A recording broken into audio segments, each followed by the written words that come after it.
Coal ash is the waste byproduct of burning coal.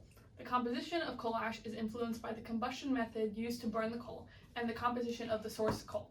According to the EIA, 21.8% of all electric power plants are powered by coal. So what is the problem?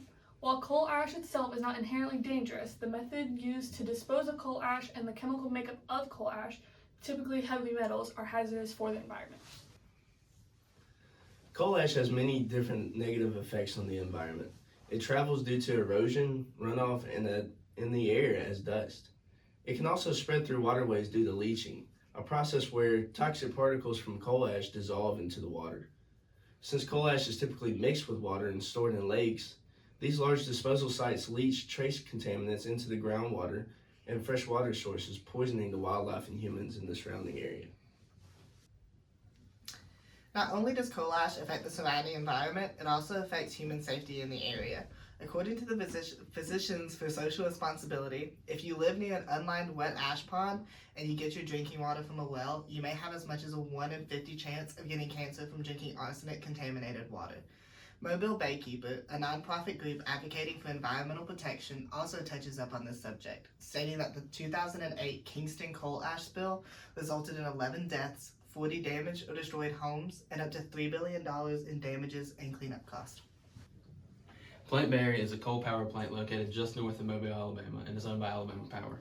It holds more than 21 million tons of coal ash in a 600-acre unlined pit in very close proximity to Mobile Bay, roughly 20 miles away, and even closer proximity to the Mobile River, which is less than 100 yards away and surrounds the plant on 3 sides.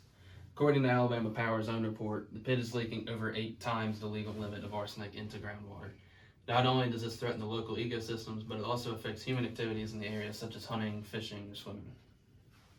Despite these imminent health risks, there are a variety of possible solutions. Alabama Power is planning on incorporating a cap-in-place solution where they would drain the coal ash, infuse water, and put a liner over the top.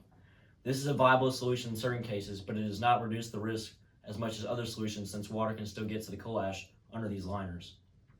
A better method of disposal of coal ash is to put it in lined, upland landfills, thus reducing the amount of coal ash that leaks into the waterways. The second, cheaper alternative is to mix excess coal ash into concrete.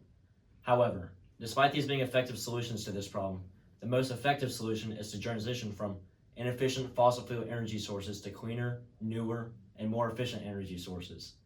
The only problem with this alternative is cost. These newer energy sources are expensive to implement at first, but once in place are much cheaper to maintain.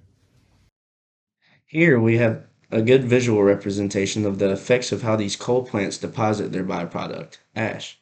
There's 2 types of ponds that they collect the ash into, being an unlined version, like in this example, and a lined version, like in the next slide here.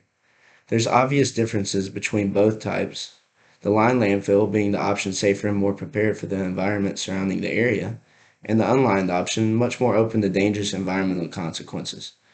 Both options have the same components, but the lined option has several more preventative measures incorporated and is much safer for the local economy and wildlife with a slightly heftier price tag.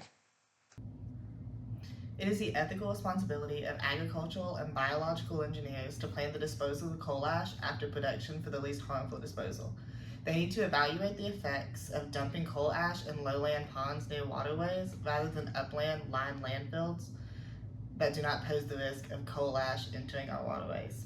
Biosystems engineers in particular are essential to properly designing the lining and location of these coal ash ponds in order to minimize risk of it contaminating groundwater or other nearby waterways.